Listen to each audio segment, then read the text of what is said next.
Ito po yung DTF printer po namin dito sa Tugigaraw na nagamit ng 6 na araw na may total meters na 31.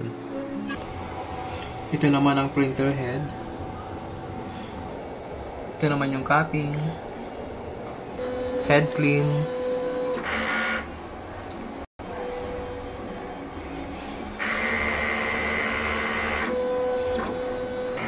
Nozzle check.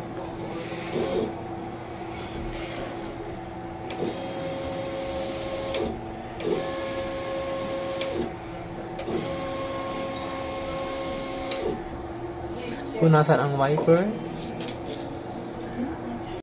Ito naman yung ink tank. Ang ink system level is tama lang. Ito naman yung waste tank na nalinis kahapon. AVR. And ground wire. Dito naman yung stock namin ng use. Unused. DTF film. And DTF powder. Ito naman ang records na nagamit sa cyan.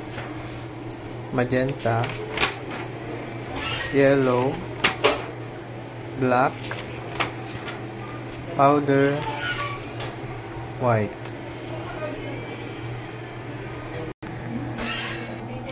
Daily output